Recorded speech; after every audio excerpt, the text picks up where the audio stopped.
Live from the North Carolina Museum of Natural Sciences in beautiful downtown Raleigh, it's the Science Cafe with your host, Chris Smith. All right. Good evening, everybody. Let's go ahead and get started. Welcome to the North Carolina Museum of Natural Sciences. Thank you for coming out to the Science Cafe tonight. I hope that you're ready for a fun, interesting, and exciting evening with our very special guests. Tonight's program is a partnership between us here at the museum and the city of Raleigh. And they are amazing partners because they brought us coffee and cookies, y'all. Isn't that? Give those folks a round of applause. Thank you so much. That is fantastic. I have not had one yet, and it looks like y'all ate all of them. So we'll talk about that later. But thanks for coming out to the... offered me one already. But thanks for coming out to tonight's event. I'm very excited that we have a full house for tonight's show. You know, I ask you folks here at the Science Cafe all the time whether you like or dislike tonight's topic. Who likes trees? Yeah. How many of you live in what you would say is an urban area? Like you live here in Raleigh? Yeah, how do you like having trees in your urban center? Yeah, it's pretty neat, right? Everybody loves trees. Trees are amazing. We like them here in our cities. We like them off in our forests and our rural areas. We like trees. Trees are important. Trees are good for the environment. Trees are good for us. And tonight, for our special guests, we have people who can speak to all of that. So we have two special guests tonight, in fact. So a little bit different program than normal, but we have two guests who are going to be joining us on stage to share their experiences, insights, and stories tonight, all about trees in the city of Oaks. But I do want to do some housekeeping stuff since I have everybody's attention right now. How many of you, this is not your first Science Cafe? That means a lot of you folks are keeping in touch with what happens here at the museum. Thank you very much. Given that, I think you probably are interested in upcoming events as well, what we're going to be doing in the future. And the month of March, I want to let everybody know, is going to be wild. We've got some crazy stuff going on in the month of March. Very exciting stuff. We've got amazing topics, but the formats are going to be a little bit different. So the first Thursday of the month, we have science trivia. That'll be here. That's normal if you like science trivia. But then the week after that, our event, our guest speakers, will be inside the main section of the museum, just off the cafe here on the first floor. Our guests will be speaking in the Daily Planet Theater instead of the Daily Planet Cafe. Food will be available for purchase up till, I think it was 6:30, and then everything is moving into that space. So you want to get here a little bit early to grab your dinners. The week after that, am I getting this right? Okay. The week after that, we will be hosting Brain Night, Brain Awareness Night here at the museum. If you've been to Brain Night before, you know what it looks like. The first floor of the museum has lots of special activities and scientists for you to meet doing hands-on tabletop demonstrations. That starts at 6 p.m. And there will be lightning talks, short 5-minute talks happening inside the Daily Planet Theater. So you want to get here early for that as well. Meet scientists talking about neuroscience. That's from 6 to 7. 7 o'clock, we move in here. We meet our guest speaker. We get a fantastic talk. And then there'll be a few minutes after the presentation and the program to go back out into the museum to take in a few more of the exhibits before the night is over. And then the Thursday after that, we're going to be showing the documentary Stuffed, which is about museum taxidermy and related topics. That is going to be in the, by then, revamped WRAL 3D Theater. That's the other building of the museum, a little further up Jones Street. The Daily Planet Cafe will be open until 6:30, and there won't be food or drink available on that side. So you'll want to get in here, get it early, and then come join us for the documentary screening of Stuffed. Are we settled? If you have any questions, call Katie. I'm kidding. Get in touch with us. We're more than happy to help you out. Now, let me introduce to you our first speaker for tonight. Dr. Jill Jones is an inspiring author and historian who has dedicated her career to celebrating urban areas. Her book, which I have here, Urban Forests, A Natural History of Trees and People in the American Cityscape, was selected as one of NPR's Great Reads of 2016, and this looks like an NPR crowd. Urban Forest tells the story of people who have devoted their lives to trees and creating urban forests that make cities beautiful and healthy. And I love this part of her biography. Dr. Jones' love for trees led her to establish the Baltimore Tree Trust, a nonprofit that has planted thousands of street trees in underserved Baltimore neighborhoods. Jill is also the founder and co-chair of another tree planting nonprofit called the Flowering Tree Trails of Baltimore. We'll be hearing from Dr. Jones now, and after the talk at the end of the night, you can purchase copies of the book if you are interested. See me or Katie at the end of the show to pick up your copy. Please put your hands together and welcome to the stage Dr. Jill Jones.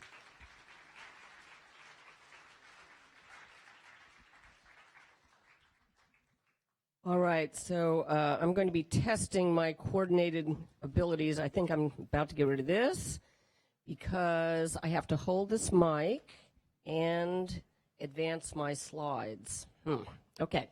Anyway, I'm very glad to be here. I've never been in North Carolina before, and I'm had a really interesting tour thanks to Zach Manor, who's coming on after me. And I mean, you really have a very lovely urban forest here, and the sort of goal in most cities is to have a like 45% tree canopy, and it turns out you have a 40%, so you're way ahead of a lot of places. So the very phrase urban forest is kind of an oxymoron, and so many people have never heard it before, and they wonder, what does that mean? So we're going to, okay, this works. Basically, it is, you know, what you see. It's the street trees, it's the park trees, and it's the trees on private property. Collectively, that is your urban forest. Oh, okay, I've got to talk into this more directly, sorry. So I'm going to be talking tonight really about the people who made planting trees in cities something that happened and that people thought about. I mean, if you look around in a city, the bulk of trees have had to be purposely put there. And there's an entire history to this, and that's what quite a bit of my book is about. So we start with this person, Andrew Jackson Downing, and probably his greatest legacy is Central Park in New York. But that actually came after he was gone, but it was his idea. And he was a very influential figure in the 1830s and 40s in the United States. And I always sort of describe him as a Martha Stewart figure because he was very much a guru of pleasant living. And that extended both to the way you ought to build your house, but especially gardens and horticulture. He himself grew up in the Hudson River Valley. His father had a tree nursery. And in the 1830s, he became the editor of what was a very influential magazine in those days, the Horticulturalist. So what you see is him, and then also this very unappealing street in Baltimore, which is where I'm from, but I did not live there in those times. And I will read you something of what Andrew Jackson Downing had to say about trees. He said, "If our ancestors found it necessary to cut down vast forests, it is all the more needful that their descendants should plant trees. The first duty of an inhabitant of forlorn neighborhoods is to use all possible influence to have the streets planted with trees." I think that is as good advice now as it was when he wrote it then. So for Downing, nothing better epitomized what a town or a city with trees should look like than the New England towns of his day, and New Haven really epitomized this. This is a print from the 1870s, but you can see these are quite mature trees. And the New England towns were really the first to be very purposefully planting themselves up in order to have shade and create beautiful streets. Now, unfortunately, because Downing was very influential and people paid a lot of attention to what he said, he was an enormously best-selling author of multiple kinds of books. He drowned at age 36 in 1852 in a steamboat accident. He was helping to save people. So that voice went away. But if you note when he died, 1852, it's sort of in the run-up to the Civil War. So America was quite preoccupied with that, and then after the Civil War, we get a whole new group of what I would call tree evangelists. And there are really three major figures in that period. So the first you see here on the top left is Charles Sprague Sargent. He was a very classic Boston Brahmin, and he created the Arnold Arboretum, which is a part of Harvard and exists to this day. And he really viewed it as a tree museum. He also did a lot of the really major work on tree taxonomy, published numerous multi-volume works laying out what all the trees were in the United States. And he was, for 50 years, running the Arnold Arboretum and very sort of autocratic. So one of the things that's fun about doing a book like this is seeing how much things change but don't change. So I will read you this little remark of his from 1897, and I think you'll notice that it sort of strikes a chord. So this is Charles Sprague Sargent saying that Americans suffer an ignorance with regard to the true beauty and value of native trees, which appears to be peculiar to us as a nation. So I would say we are all been having a moment in recent years where we're all recognizing the importance of native trees in order to nurture all the, insects and birds. Now, I've always thought this was sort of odd because if you know anything about the history of the Arnold Arboretum, one of their major missions was sending plant explorers to China and Japan. And Sargent himself is standing in front of a Japanese ornamental cherry, which is known as the Sargent cherry. So his own institution was busy importing trees and plants that people planted instead of American natives. But, such as, don't worry about consistency. So below Sargent is John Davy, absolutely one of my favorite characters in this book. And he was an English horticulturalist. He immigrated to Kent, Ohio in 1882 with his family and became the superintendent of a cemetery there known as Standing Rock. And he so rejuvenated the trees there that he came to have the local nickname of the tree doctor. So I'll just read you a little bit of what John Davy had to say about Americans and trees. I am appalled at the senseless waste of trees in America. They are treated almost like an enemy that has to be destroyed. As for sick trees, the attitude has been, all plants die, so what's different about a tree? Trees that were trimmed are made to look like hat racks by local butchers. Now, he would be referring to this picture you see on the right. And in terms of what goes around, seems to keep coming around, I have to say, living in Baltimore, those butchered trees, we see a lot of those by our local utilities. So Davy was really a visionary, and he invented the field of arboriculture, or the care of trees. And I imagine many of you are familiar with the Davy Tree Expert Company, and that really was a company he founded and has been and remains a leader in urban forestry to this day. So he's really an important character. The other thing I love about John Davy is his book, The Tree Doctor, looks like a blog. He was very into photography. He would take these great photos, and he's a fabulous writer, very snarky, and he would have been, very at home on the internet.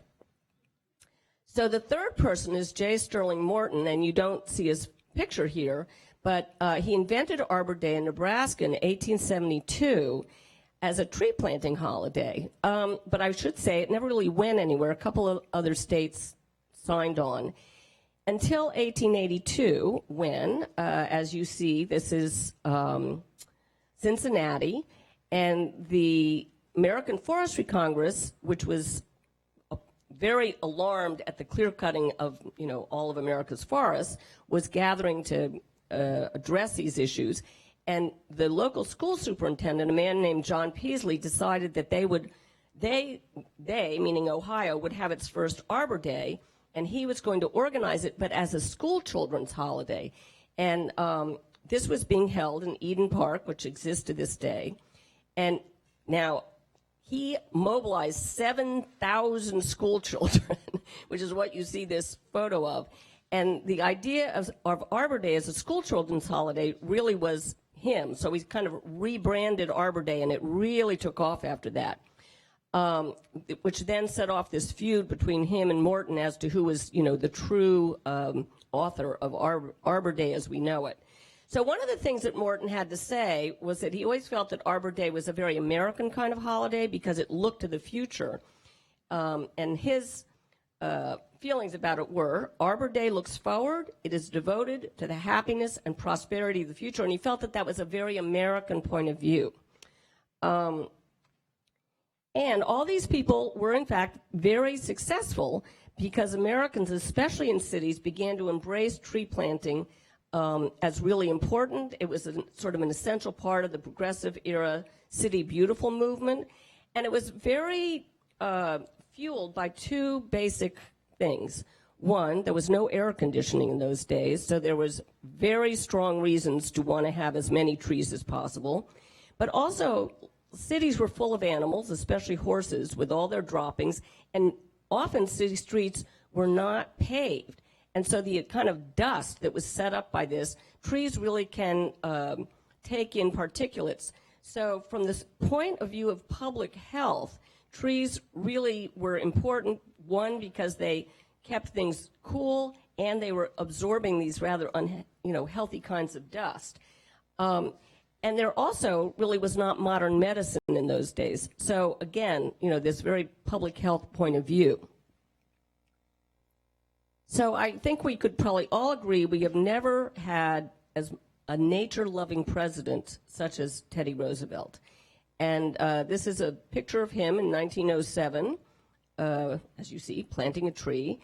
Actually, this is 1905. So a couple of years later, he issued an Arbor Day address for the children of the United States, and just to quote a tiny bit of it, this is Teddy Roosevelt: "To exist as a nation, to prosper as a state, and to live as a people, we must have trees."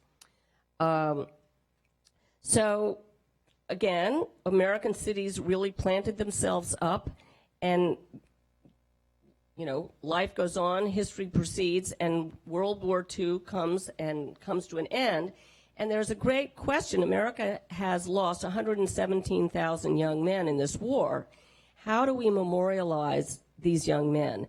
And the American Forestry Association proposed that maybe people would do memorial tree plantings. The idea being that, quote, "the trees will mark the remaking of the cities just as those men marked the remaking of the world." The Forestry Association was stunned because this got taken up all over the country. And pretty much every major city, town, villages, they had these tree plantings, these World War I tree plantings. In Baltimore, ours is still known and very visible because it's in a major park, and they're oaks, so they're very much with us. And I actually meant to ask Zach today if you have such a one here in Raleigh. Do you have a World War I memorial planting that anyone remembers? In many places, they're forgotten because they've died or they got, taken down for development or what have you. So even as Americans are planting up their cities and, realizing all the wonderfulness of having trees among them, we really have our first great eco-disaster, which is the loss of the American chestnut to the chestnut blight. So I was very familiar with the blight, but I had no idea until I did the research for this book how many American chestnuts there were in cities. I was stunned. I mean, there were tens of thousands. And the blight was discovered in New York City. The arborist at the New York City's, the New York Zoo up in the Bronx was noting that they had a couple of thousand of American chestnuts on their grounds, that they were beginning to die. And he was really puzzled and, did sort of the kind of things you would do. And then the next year they looked even worse, and he went across to the New York Botanical Garden, and their mycologist, a man named William Alonzo Morel, identified the chestnut blight, which had come over from China, and explained that because it was a windborne fungus, I mean, that was going to be it, because the blight was so swift and lethal. And I mean, basically by the 1930s, that was it. And there is an American Chestnut Foundation, and they continue to labor away at having trees that would be able to resist this. I don't think they've quite succeeded. So, in one of the really most popular trees that were planted as cities were, lining their streets was the very beloved American elm. And it was really great because they grow like weeds. They have beautiful inherent architecture. They will put up with air pollution, terrible soil, anything you can throw at them. American elms don't seem to care. So, and many, let's see, there we go. And many communities had very historic kinds of elms where they were kind of the pride of the community. This one is in Connecticut, the Great Weathersfield elm. And after World War II, this was, the biggest elm in America. However, as I imagine all of you know, Dutch elm disease, this is where I have to, hold on, shift, okay. The Dutch elm disease came over actually from Europe. However, it came to Europe from Asia. So, we're always getting these diseases that are coming in from Asia, and our trees are just not able to cope with them. So in contrast to the chestnut blight, the Dutch elm disease really was something that was, the vector is beetles, so it was a lot slower. So it came in on the East Coast in the 30s, and you'll see from this really very sad, sort of before and after photo, that it took almost 30 years to get out to the Midwest. And I'll read you a bit of what people had to say. I mean, this was a huge loss because there are entire towns that basically they had decided to use American elms as their city trees. So when you came into any town, actually, I want to show you, I want to change this because, so this is what streets looked like when they were, had the canopy of the American elm. And as you see, they were referred to as the Cathedral of Shade. So when you came into any town, the landscape changed. You entered this kind of forest with 100-foot arches. The shadows changed. Everything seemed very reverent. There was a certain serenity, a certain calmness. As the elms came down, you started to notice the severity of things, the wires, the utility poles, the cracks in the hot pavement, which no longer was bathed in shadows. And so cities were really losing their tree canopies, and it was not just Dutch elm disease, though that played a huge role. But it was also just, post-war development, road widening, a sense that, you didn't really need trees anymore because you had air conditioning, you had modern medicine. So once again, people who believed that trees were important to cities gathered. Oh, before we get to that, I would like to point out that as the elms disappeared, they were replaced with often American ash trees. And because a lot of the development that happened after World War II was done by developers, they especially loved the ash tree because it was kind of, it was cheap, but it was really, a good and reliable tree. So this is what things were replaced with. In any case, a whole new group of tree evangelists now come along. And because they are needed. Once again, cities are really lacking trees. And this man that you see here, Rowan Roundtree, is really key. He's a U.S. Forest Service scientist. And what he realizes that urban forestry, in contrast to sort of classical timber forestry, cannot answer any basic questions like, what was a tree or a whole urban forest worth?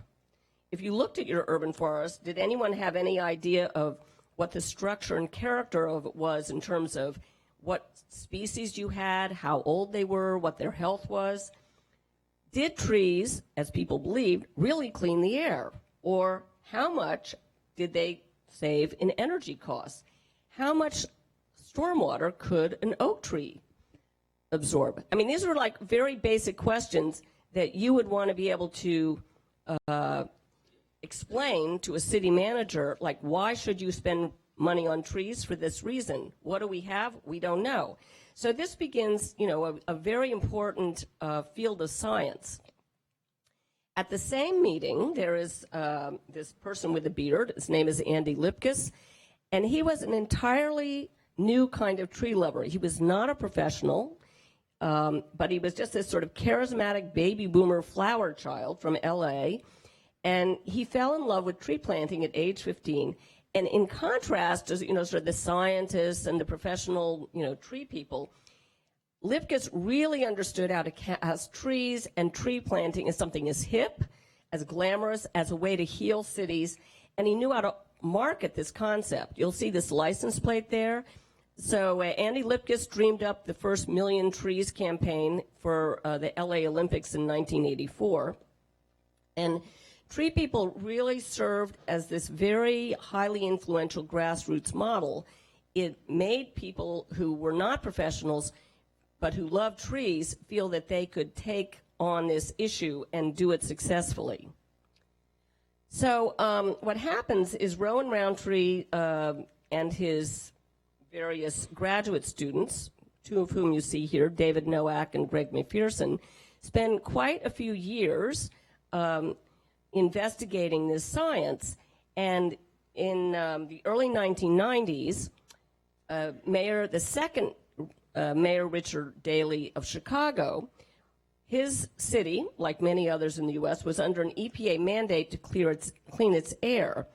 And the mayor, who really loved trees and was planning to plant, hundreds of thousands of them, wondered if planting the trees was going to solve his problem. And he asked his urban arborist, a woman named Edith Macra, don't trees clean the air? And she said, well, we can't really scientifically say that yet, but I know some people that if you could get them $1 million, they could come here and do the science. And so that was the beginning of what was known as the Chicago Urban Forest Climate Project.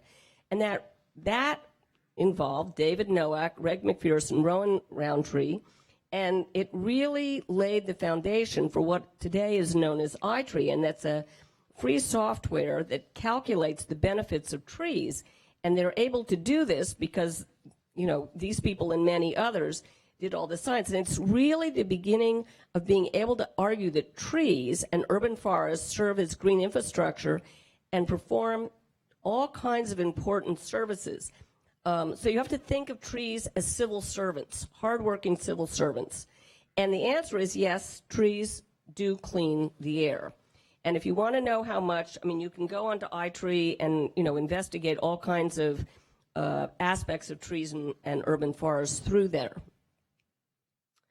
So as many of you who live here would know, because the emerald ash borer, I gather, showed up here a few years ago, that in 2002 we had the next terrible pest from China.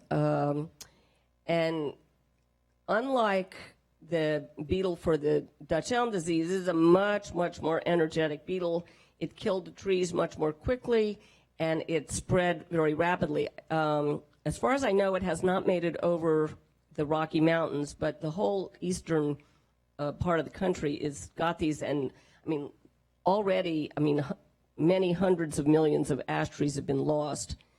And just to give you an idea, I showed you that picture before of how they replanted after the Dutch elm disease. This is what happened to that street with the beetles. So they really do their work quickly, and I imagine all of you have seen them, their handiwork, so to speak, around here. So just some good news. American elms are once again available through the nursery trade to be planted, and rather ironically, while everyone tries not to plant monocultures anymore, you now, as the ash trees are being removed, they are being replaced in some cases by American elms. So the other great thing about technology, and as I've been saying, that the rise of all of this urban forest real science and its ability to be digitally useful includes mapping. And so one of the things we've learned from this is that trees are markers of affluence. Very intuitively, if people can live wherever they want, they put themselves where they can be surrounded by trees.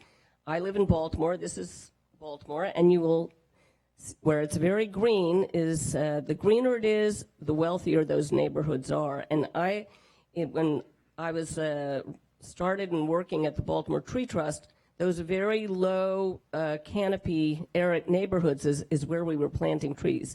It's very satisfying.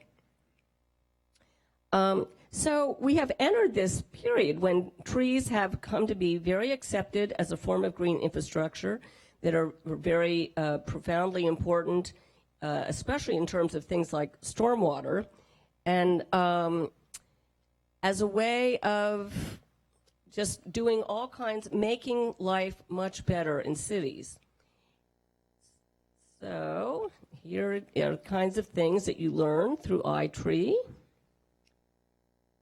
So these sorts of figures are very persuasive to city managers, and I suspect they had a role in the fact that Raleigh has a very large and active team of foresters. The thing that's really interesting is the way that there's a very fast accumulating body of peer-reviewed science about the importance of trees to people's mental health and to overall public health. And I think that that's really where we're going with, like, why do we need to have trees in our communities?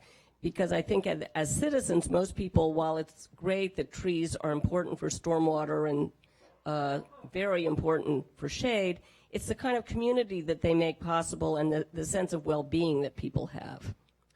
So the other good news is that cities are really very methodically going about remaking their urban forests, and this is New York City, which planted 1 million trees in 8 years, and this was under Mayor Michael Bloomberg, who's really a data guy, and after learning about all the benefits of New York's 600,000 street trees, he quadrupled the forestry budget there and launched the Million Trees NYC in conjunction with New York Restoration Project, which is a nonprofit run by Bette Midler, who you sort of see there blonde. All of their events, her events, always had a celebrity, and as you can see, the celebrity here is Big Bird. And this is actually a photo of the first tree being planted in the Million Trees. So I leave you with that, and Zach Manor is going to come up and tell the local story, and I want to thank Zach because he spent much of his day hauling me around to look at things. It was very fun and very impressive. Okay, so on to the local story. Let's give Dr. Jones a round of applause. Thank you very much. Thanks for sharing insight, history. We've liked trees for a long time, haven't we? That's fascinating. So let's learn a little bit about what's happening right here in our own backyard. We have some insight. Now let's get some local experience on the stage. I want to introduce you all to Zach Manor. He's an urban forester with the city of Raleigh. He is a native of Ohio, graduate of NC State's College of Natural Resources, studied forest management. He even has a favorite tree. What's your favorite tree? The live oak. Not a dead oak, a live oak. I want to read this too. He's an International Society of Arboriculture certified arborist, municipal specialist, and a North Carolina registered forester. I think he knows something about our trees. Put your hands together and welcome Zach to the stage.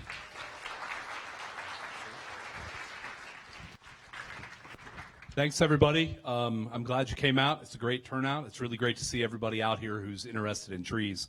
I want to thank Dr. Jones. We had a great day today driving around. One of the things she's not aware of is, due to our time, and we're so glad that she was here, that we're going to plant an elm tree in her honor at our Arbor Day planting.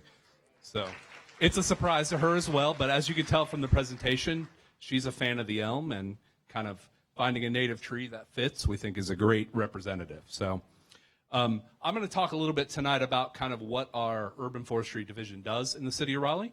I know you're anxious to get to the questions, so I'll make sure we get to those as soon as possible. All right, so we have two groups in our urban forestry division, and we're located in the Parks, Recreation, and Cultural Resources Department. So we have an operations group and a development group. That's 21 full-time positions.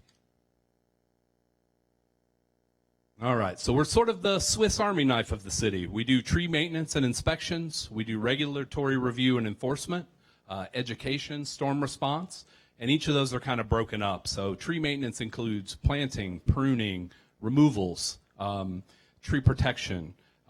We say from the acorn to the stump grinder. We oversee the whole bit. So really what's our number one goal here is it's safety. So ultimately when you have very large living infrastructure in proximity to buildings and people in a lot of places, our goal really is making everything safe. So as much as that's possible, that's our number one priority. We all realize the amazing benefits that trees provide. We think of them as living infrastructure. They take a lot of care, just like us, except they can't move as quickly. So we also think about it as the past, present, and future of Raleigh. That's the thing about studying trees is you can plant one and your grandkids will probably find out more about it than you will. So it's one of those things that they outlive us. So we learn more all the time, and kind of what I'm dealing with happened 90 years ago. And in 90 years, they'll be hopefully not cleaning up too many of my messes, but you know, that's kind of the way it works. So our authority and jurisdiction. So in the urban forestry group, we're responsible for city-owned or controlled property. So you think about that as the right-of-way, city parks, city facilities. We also are responsible through the development ordinance for tree conservation. So that's recorded tree conservation areas or protected buffers on properties 2 acres and greater. So if you think of us from the street to the property line, and then occasionally in the backyard, depending on how big the property is or where it comes from. So the majority of the city-owned controlled property is in our Raleigh City Code. The Unified Development Ordinance is where we get a lot of planting street trees and conservation through the development process. We have the City Tree Manual, and that kind of is a companion document to that Chapter 8, Trees and Vegetation, and that provides information for citizens, stakeholders, planting requirements, letting you know kind of where that tree is and what our responsibilities are. And then ultimately, most of this comes from state enabling legislation. So state grants the city the right to pass certain laws and enforce certain things. So to talk a little bit about the operations group, their primary responsibility is maintenance. We do storm response. We have a 24/7, 365-day on-call tree crew rotation. So, you know, in North Carolina, it could be 70 degrees, and then we got 3 inches of snow 2 weeks later. So ultimately, we get a lot of work. So any tree falls in the street, our folks are the ones coming out and picking it up. We do inspections, so hazard trees, concern, you have a tree out in the right-of-way in front of your house, you wonder if it doesn't look right or you have some concerns, it needs to be trimmed. You call us, we come out, we have a certified arborist take a look at it, provide you with some feedback, let you know kind of what the next steps are, what our recommendations are. Education is a big part. Things like this, getting a chance to get out and talk to folks, kind of telling people about the benefits of trees, and the folks that already know about the benefits, sometimes we talk about the challenges. So really our goal is to provide as much information as we can. They also do permitting code compliance. So trees between the curb and the sidewalk are city trees, and they're the city's responsibility to maintain. So just resist pruning your own crepe myrtles in the right-of-way. Just give us a call. We'll take a look. All right. So our development group, this is a little newer section for us. It's only been around about the past 4 or 5 years. So with the implementation of the UDO in 2014, that's the Unified Development Ordinance, required street trees were brought from private property into the right-of-way. So that kind of brought us into the development world. Primarily before that, we were a maintenance organization. So we do plan review for trees in the right-of-way. We do tree planting inspections, tree protection fence inspections, similar education and permitting and code compliance. So two different sides of the coin. Usually it's existing and protection versus more of a maintenance function. So we have lots of ways that you can ask a question about a tree. So the best bet we always say is to go to the website. So that's raleighnc.gov and search urban forestry. We have a lot of information, contact, things like that. So if you have a question about a tree, question about somebody else's tree, question about a development, we can often answer a lot of those questions. We have an easy email to remember if you want to get a hold of us as well, trees@raleighnc.gov. So pretty straightforward. We also have a phone number, 919-996-4115, and that'll get you to our parks maintenance folks. So I do want to be clear, if it's a hazard situation, a tree has fallen, some power lines, things like that, we want you to call 911 first. But if it's something that just needs a little trimming, or you wonder about somebody taking a look at your tree, then you can go these routes. But again, safety is our first priority, so if the tree's laying in the ground, there may be a power line involved, please just call 911. And the city launched last year our permanent and development portal. So that's a good way for citizens to find out kind of what's going on in their neighborhood, seeing what's developments happening, permits, inspections, things like that. So it's a great resource for folks if you have some question about what's going on around you. So with that, again, we'll say thank you. And at this point, I think we could take some questions. Thank you, Zach. Yes. Let's grill them. I'm teasing. Sorry, Big Bird is not coming tonight, so if any of you were... So the way Q&A works is I have a microphone. Katie here has a microphone. We will bring a microphone to you. Just make sure you're waving at us with your questions. And we've got lots of time for discussion. So wave at me one more time. I saw hands going up. There. We're going to start right here in the front, though. Is there anyone in control, or any way you can control large development raising blocks of trees in order to put their apartments up? So our legislation and requirements are properties 2 acres and greater, and so what we have is a tree conservation ordinance. So it requires, depending on what district you're in, a minimum of 10% of those trees being conserved. So as far as the development itself, we only look at what's required as part of the development as opposed to what the development is specifically, if that answers your question.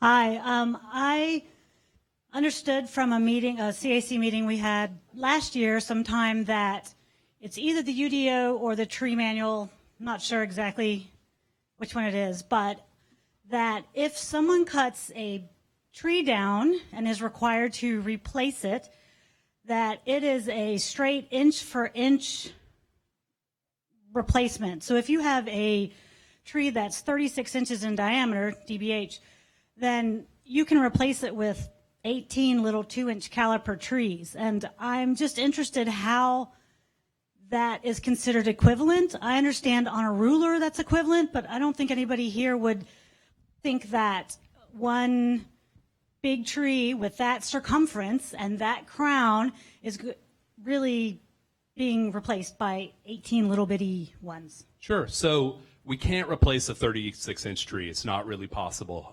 The infrastructure putting it in place. And right now, that isn't an even trade-off. You're exactly right. But the reality of planting 36 2-inch trees in 30 years, we then have 36 12-inch trees. So really, in cases, our goal is to keep that 36-inch tree, but at some point you have to start over. I think there's a famous saying that says, the best time to plant a tree was 20 years ago, the second best time is today. So really our goal overall is, yes, we'd love to save that 36-inch tree, and there isn't an immediate equivalent, but our hope is that those replacement trees eventually grow and outweigh those benefits down the line. I know it's tough to see them go, and it isn't. There aren't easy answers in those cases, but that's the approach we take. There's a lot of places near my house where the house is flooded, and then the city just mows the grass. Why don't they let the trees grow? Well, so that kind of depends on what the areas are. often cases, if the grass grows, the tree grows, that you have a lot of in-between time where it's kind of not necessarily aesthetically pleasing. So it depends if it's a flooded lot. I don't know if it's a maintained area or not, but so we kind of have some differences between. I think that's a great question. And, you know, ultimately in a case, we may be able to plant some trees while still mowing the grass and kind of do the best of both worlds. So that's the best I got.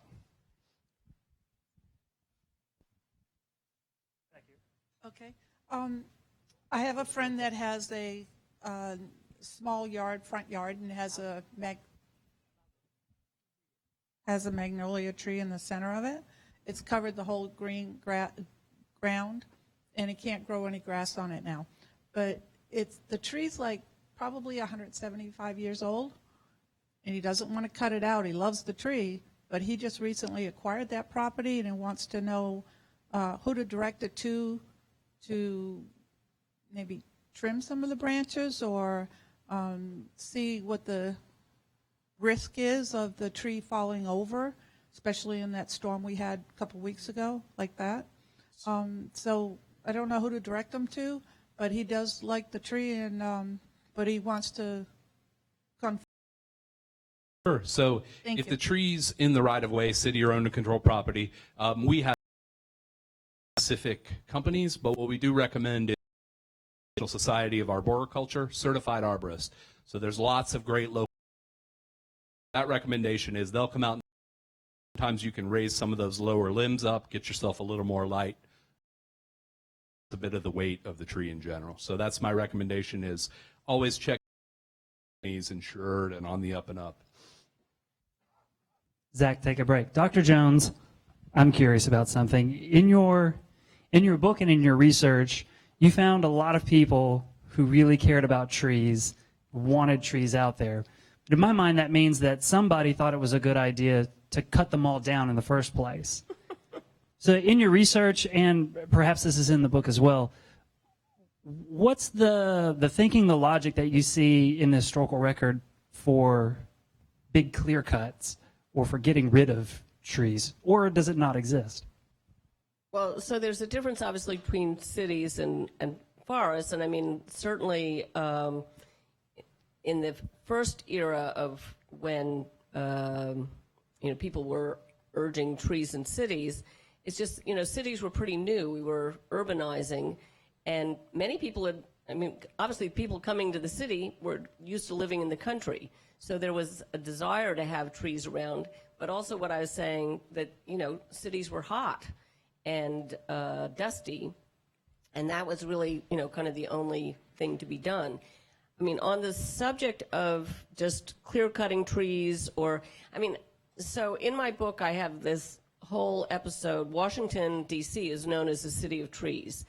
And when it was first planned by George Washington, who was a huge tree lover, the idea was there was an existing forest there, and they were essentially going to carve the city out of the forest, meaning that they would retain these really beautiful, mature trees.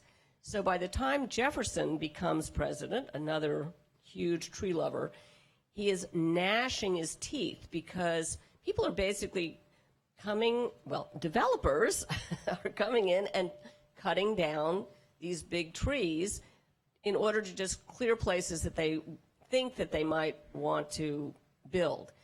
And at the same time, poor people who needed fuel, as in, firewood, were also cutting down trees. And there really wasn't any group of people, officials, he didn't have a police force that could guard the trees, and so it just drove Jefferson crazy, because he was out riding around Washington all the time, and then he'd see, oh my God, there's a whole nother stand of trees and they're gone. So I have come to the conclusion that the world is sort of in two camps. There are the people who view trees as very utilitarian, and you just cut them down and think nothing of it. I'm sure you're familiar with this. And then there's people who really value trees, and it's just painful to them when they see trees come down, even if they know they have to. So I don't know if that really answers your question, but. No, thank you. I saw that you said that the trees that are dying of the emerald ash borers now are being replaced by American elms. Well, they can be. So the idea, excuse me for interrupting, but just today in sort of urban forestry practice, you don't really want to have more than 5% of any species in your entire urban forest that you would control. So if you're planting street trees, you really don't want to have any number of trees above that percentage for the obvious reason. I mean, so many cities in the Midwest literally once again found themselves with all their trees dying. Well, my question relates to that. I remember when Dutch elm disease came through Missouri, and it destroyed some very large, very beautiful trees at my parents' home. So I'm wondering, if we're bringing back the American elm, does that mean that we've conquered Dutch elm disease? No. So what you find out when these diseases come through is that there always turn out to be trees that are not resistant, but quite tolerant. So the U.S. Forest Service spent decades doing these, and I describe this in my book, these vast longitudinal studies. Like, someone would get in touch with them and they would say, there's this amazing, huge, beautiful American elm, and, everything else has died, but it's there. And so there's something about, that tree that has this resistance. And American elms cannot be messed around with in terms of their genes. You can't combine them with anything. They are what they are. So they spent a lot of time testing all these elms, at all these various different elms, and seeing how they did. And in the end, a certain number emerged as, you can plant these and they survive. And those then went into the nursery trade. If a tree does not go into the nursery trade, it's as if it doesn't exist. So, and the nursery trade is not going to take up trees that their customers are going to come back to them and say, this is dead. So, that's the story. And one of the things that was unfortunate when the chestnut blight hit is because the chestnuts were so valuable as wood, once everyone believed that they were going to be gone, everyone was advised to just cut them down. So if there were American chestnuts that had that ability to survive, they probably got cut down. So I think the assumption is also with ash trees, they're finding the same thing. Yes. And, those probably in time, those ash trees will be kind of winnowed out and then put into trials, and eventually, there'll be ash trees again. I also think that, ash trees are so prolific in the woods in a way that really was not true with American elms, that there will be ash trees. I mean, it's not going to be the way it was, I don't think, with the American chestnut, where you really lost them all. Dr. Jones, I think in your book you quoted... I'm trying to find who's... I'm back back there. I'm here. sorry. Okay. I think you quoted Ronald Reagan as saying, if you've seen one tree, you've seen them all. Yes, indeed. What do you find currently about the tree literacy of our elected officials? Well, I really think that in general, because people's experiences in nature are so much less than they used to be. One thing that I found when I was working on this book is that many of the scientists who have done so much to make trees meaningful and establish this idea that they're green infrastructure were all people who lived through the loss of the elms and were really affected by that. I started asking people, like, why did you take up this career? And they often would say that. But I think everyone here would realize that almost all of us spend so much less time in the natural world than did earlier generations. And I think of when I was a girl, there were still, like, you could go down the street, there were woods. There was a lot that was not developed, and you just could sort of wander about as a kid. That really isn't true so much anymore. And I think that a person like Teddy Roosevelt had, tremendous, life out in the natural world. And I am just guessing that, that was, Ronald Reagan used to like to go out on his ranch and, I don't know, like clear scrub or something like that.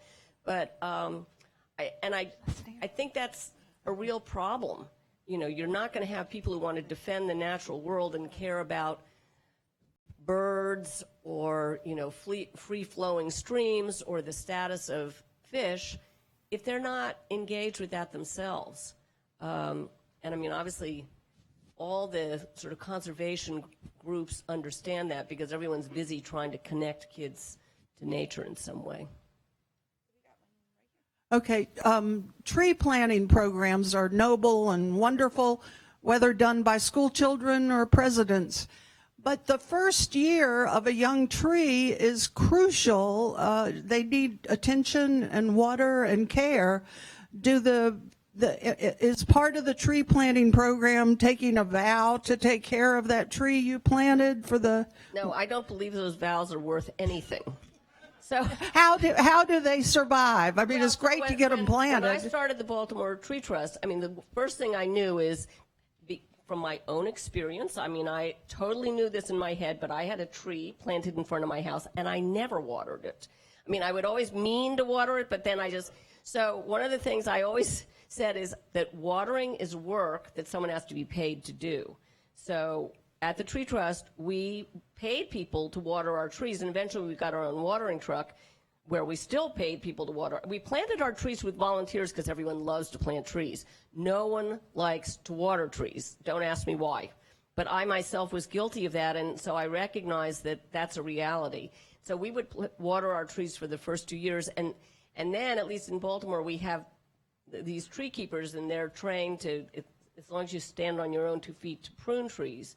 So, sort of 2 or 3 years in, then we would prune our trees. So that is very, very true. And we see a lot of this in Baltimore. Yeah, so. Yeah. What does the city of Raleigh do? So for us, if we're planting a large tree, usually it's 2 years worth of watering, all depending how much comes. That's kind of the standard, just depending. Now, I've also found that nature finds a way. The tree you did everything right didn't make it, and the tree you completely forgot about turned out great. So that's for what I know about it, right? Nature finds the way. But I do agree that that's the less sexy part of tree planting is the ongoing maintenance. So really, the more you can water it, you can. But if not, it still may make it. So don't give up just because of the water. So my question is for Mr. Manor. I live off of 440, where 440 and 40 intersect, and I guess all of the exits are expanding or widening, but driving home on 440 is so depressing because just stands of pine trees are going down, and I'm wondering if the rules for conservation when it comes to development is the same when it comes to highway expansion, and what is happening in terms of all of the pine, like the piles and piles of pine trees I see going down on every exit off of 440, every single one. Yep. So that's the state. So the city's ability to regulate the state doesn't really exist. What I do know is they're making some stormwater improvements as well. So some of those exits, the replanting has already occurred, and it doesn't necessarily help when they're removing everything, but some of the other exits have already been replanted. And they're working through that as a process. Again, it doesn't really help in the interim, but the trees that were there, the same thing happened last time. That was probably before my time, either when they built them or shifted them around. It seems cyclical in that case. First of all, a comment, if you think our tree canopy is great now, you should have seen it before Fran hit in 96. Oh. We lost 30% of our canopy. Oh, my gosh. Over a 5 or 6 year period because of the hurricanes. Wow. Anyway, my question for you is, in West Raleigh, where the houses were carefully built amongst the trees, we now have a class of developer or builder come in, and I believe because the UDO, unfortunately, shows the lots rectangular and flat. It was drafted in Denver or somewhere. That's what they're doing. and they're cutting all the trees to the property line, grading it flat, and it's destroying the character of West Raleigh. Is there anything that City of Raleigh can do? I know these are usually an acre or less of lots. Yeah, so that, it falls outside of my jurisdiction. So ultimately, I do know that the Planning and Development Department has been working on an infill study. If you go to the city website, you can find out some information on that, and they're having some conversations about tree retention or planting at development. What I can say, though, is keeping a tree doesn't mean you protected it.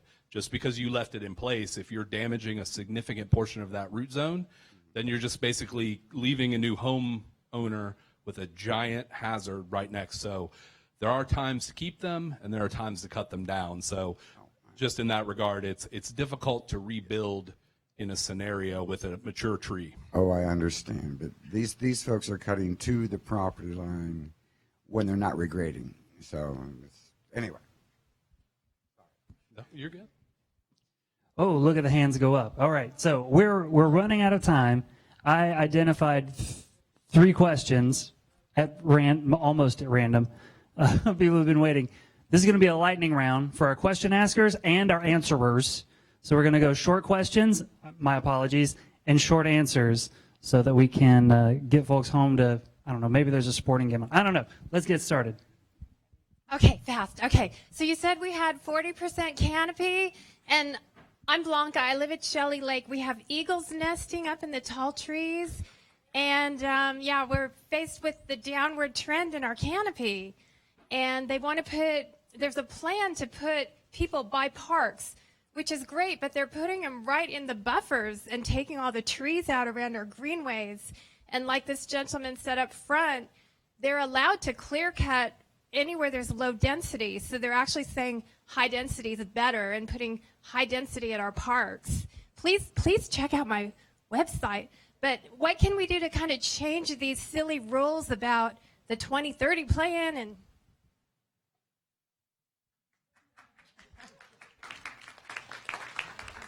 All right, so quick answer, the lightning round is you folks elect your representatives. They're the folks that make the determination. And, honestly, making your voice heard is really kind of what the democratic system is all about. And there aren't any easy answers. Okay. I'm just curious. I know that you said that 40% of the canopy is what we have now. I wonder if there are any statistics about what we had, say, maybe 2 years ago, something like that, because I'm sure it was well over 40%. And, how fast are we losing that canopy? Because I see it all the time that we're losing it very rapidly. And we are, maybe if we're planting those, how many trees, 18 trees that are this big, and you're saying in 30 years they're going to be big trees. But what happens to the health of the people, of the city during that 30 years when they are not the large canopy? Those little trees are not doing the work, right, of cleaning the air, providing, stopping some of the water runoff and all that. It just kind of doesn't make sense to me. But my question, I guess, is, are there any statistics being kept regarding loss of canopy in Raleigh? So how fast is it happening? The 40% is a general estimate from the past. We are looking towards getting a canopy assessment to help us answer some questions about stormwater, equity of the forest, given us opportunities. So in reference, we don't currently have that information to show that difference in loss. That's something we can project.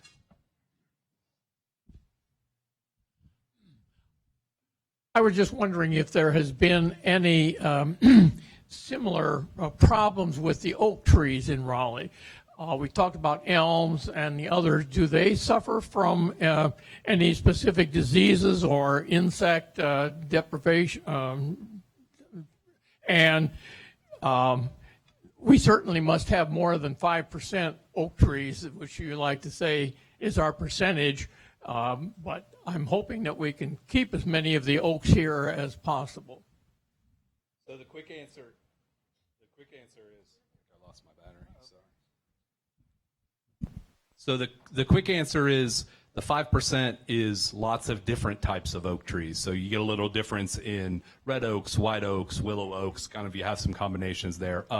There's something that eats everything. So just to answer your question, there are some things that aren't necessarily present that are doing some things to oak trees in other places, but we aren't specifically experiencing it here.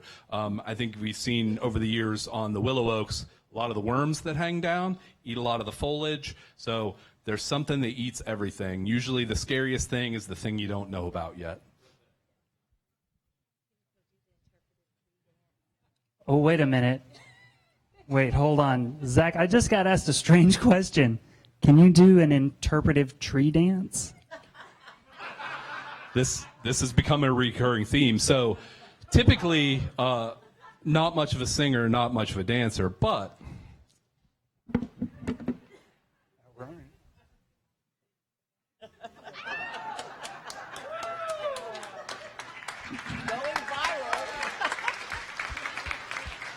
that's the worst answer you got from me all night, hopefully. We're gonna clip that from the live broadcast, make it into a GIF. That's going viral tonight. Zach, thank you. Dr. Jones, thank you.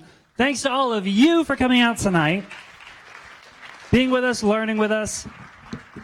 Before you leave, I want everyone to know you can... Nobody laughed? Okay. Before you can leave. We have copies of Dr. Jones' book. You can come see us up here at the stage, purchase your copy. I think Dr. Jones is going to stick around to sign it for you as well. So if you want that, come see us up here at the front. And we'll see you next Thursday night here in the Daily Planet Cafe for Science Trivia. Travel safe, everybody. Good night.